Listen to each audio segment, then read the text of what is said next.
Welcome back. This is a bonus walkthrough video for calculating the chi-square goodness of fit in R. I already did one before using the students called upon in class, but I wanted to give you an extra example just in case you want to see it again and walk through it yourself before you get into class and work on this with your peers.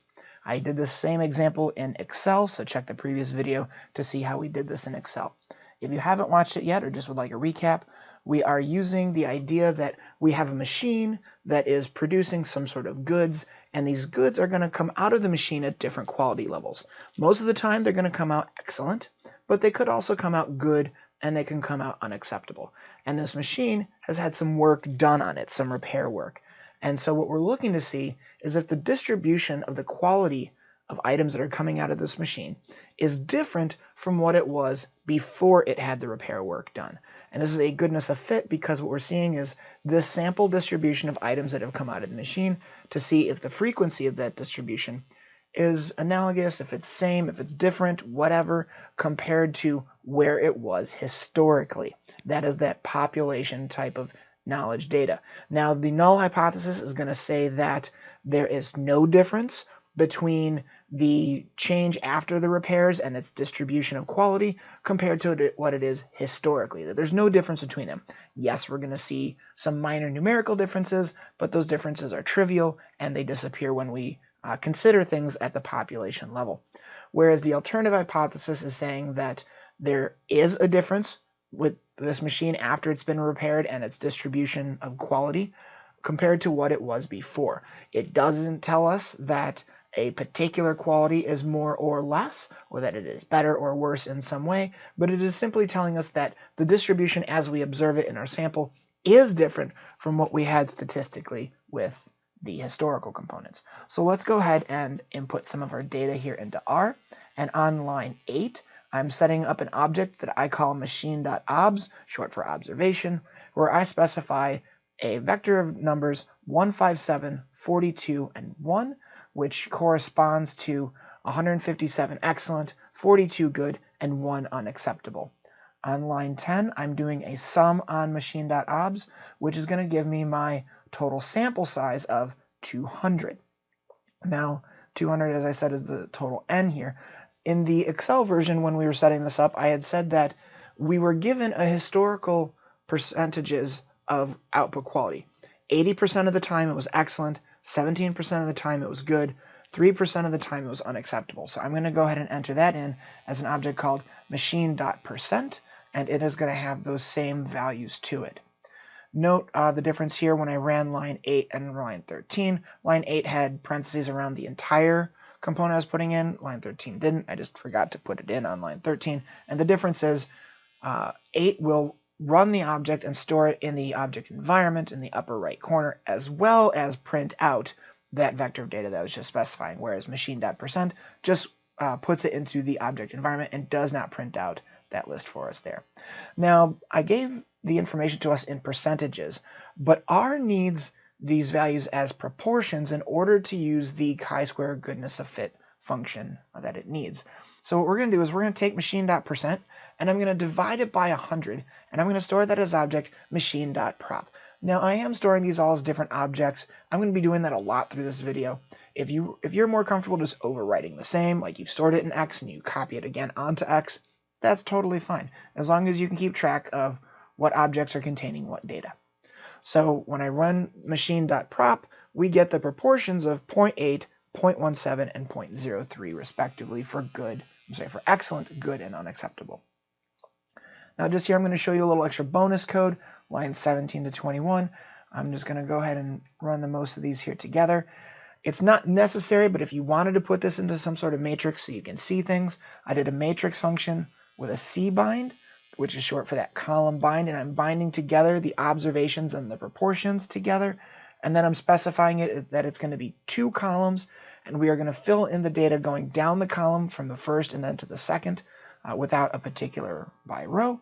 I'm going to give it row names and column names according to the quality and which observation group we're looking at, and then we're going to take a look at it. So on the screen is printed out a 3 by 2 matrix where we have on the rows the good, excellent, and unacceptable, and we have the observed and the proportion expected for those. Now, I'm not going to return to the matrix. I just kind of wanted to show you that as a little bit of bonus code, not necessary for what we're going to be moving here going forward. So I'm going to go ahead and just move on down to the chi-square itself. Now, the nice thing when doing this in R is we don't have to do all of the little small by hand components of the observed minus the expected. It's going to take care of that for us. So on line 26, once we have in a vector of the observed frequencies and we have a vector of the proportions of those frequencies, then we can go directly into the chi-square test. And the function is chisq.test, open a parenthesis, and then we're going to specify x and we're going to specify p, where x is a vector of the observed values and p is a vector of the probabilities or the proportions for each of those that are being observed. So in this case, I'm doing x equals machine.obs, comma, p equals machine.prop, and we're going to go ahead and run this, and it will immediately print out for us.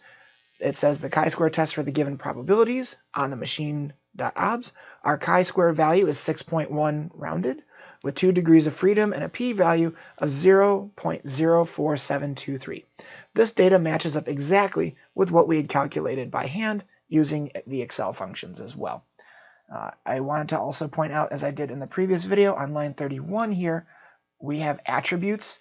And by the way, I've saved, I should go back to line 29, I'm running that exact same chi-square, but I'm storing it as an object. And I'm just calling it chi.ex, for example. So chi.ex. And once I have that, I'm going to run line 31, which is attributes on chi.ex. I could run attributes on the chi-square.test with the x and p specified in there, but it was just easier for me to store it as an object and then run attributes on that object. And it's going to print out different attributes of things that we can call upon, just as if chi.ex was like a data set and it contained data points that we could use for different functions. So too do objects contain different attributes of saved values that can be used on elsewhere. So I don't have it in this particular one, but I will just go ahead and type out here real quick. So for example, on line 36, I am typing chi.ex $expected, and if I run that, it will go ahead and print me out the expected values that we would have of 160 excellent, 34 good, and 6 unacceptable, which match up to the ones we'd calculated in the Excel. And if we wanted, we could just do the by hands to do one versus the other. Now, also, if we wanted here, just to do a little bit more work on line 35, I'm using a function called chisq, and then in parentheses, dot period 95, comma, df equals 2. And the way we can read this is going to go and give us the critical value. The q function chi-square is going to give us the chi-square critical value based on what we're looking for. And the 0.95 is 1 minus alpha. All right, so this is where we're imagining we have the chi-square distribution tail, and then out in the far right is our critical region. And so we're saying is if our alpha is over there at 0.5, we want to know what's the space that's not in the critical region. It's going to say what's the probability of getting a value up to this point. So it's 1 minus alpha, or in this case, 0.95, since we are using an alpha of 0.5. 0.05, make sure I get my decimals right, 0.05, and 2 degrees of freedom. How did we get 2 degrees of freedom? We have 3 different quality levels, excellent, good, and unacceptable, and we do k minus 1, k being 3 for the number of groups, minus 1, giving us a degrees of freedom of 2. And if we run line 35, it's going to tell us the chi-square critical value at our level of alpha, 0.05, and 2 degrees of freedom, is 5.991, which is the exact same value we confirmed when we were doing this Excel and looking it up on a chi-square critical table. Now, if I wanted to go ahead and look at that chi-square value we have before on screen, we obtained a 6.1. It is larger than 5.991, and therefore we can say our results are statistically significant. We can reject the null hypothesis that they are equal, and therefore we can accept the alternative and go ahead and say that the distribution of the quality of parts from our machine is indeed different from our historical proportions, and we could then go to the foreman or whoever else is responsible for these machines and check to see investigations to find out which quality groups are higher or lower. Is this a good thing? Is this a bad thing, etc. We just know that it is indeed different. We could at this point stop the video, but I'm just going to go ahead and show you some more R code to see how this could work in case I didn't necessarily use the chi-square function, but how I did it by hand if we wanted to get to the same results. On line 40, we have machine.exp. This is where I'm calculating expected frequencies in this particular regard.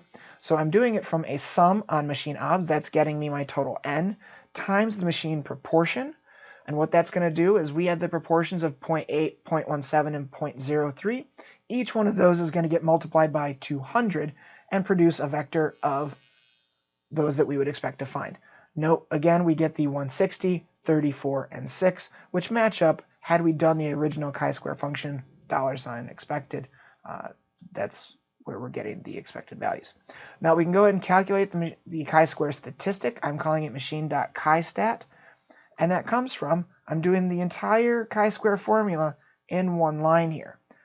I'm doing the machine.obs minus machine.xp. That's going to take the two vectors side by side and just subtract each point from the other in a new vector of data.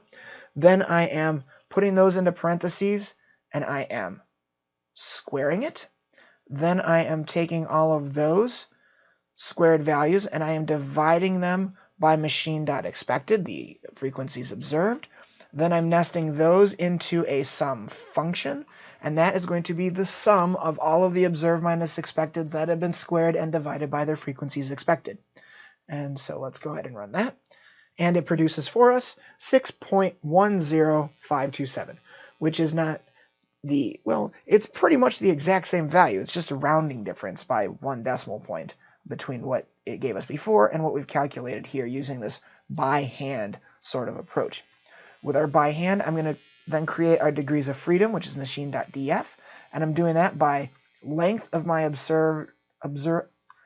of the machine.obs, my observed values, minus 1. That's that k minus 1 in this particular case, because each item was its own group, and it's going to go ahead and tell us that we have 2.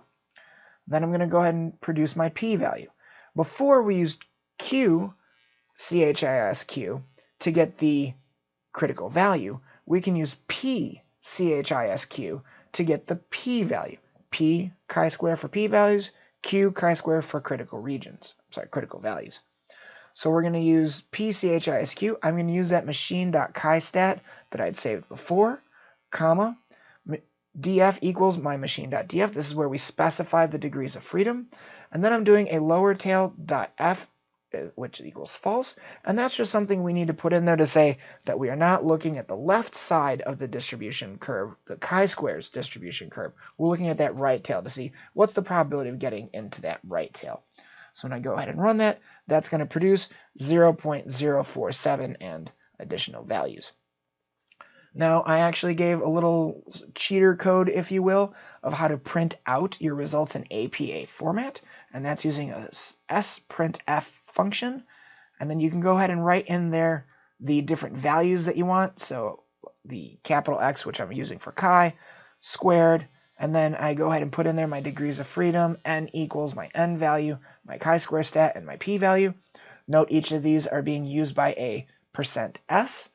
In this case, which once we get into the comma, we can then specify all of the different values we want to use to replace in that order of what we have there. And so when I print it out, it kind of gives me this little chi-square, degrees of freedom 2, n equals 200, chi-square stat of 6.11, and a p-value of 0.047. Again, completely optional, just some extra stuff for you. And again, I'm going to go ahead and confirm I have a chi-square critical value of 5.991.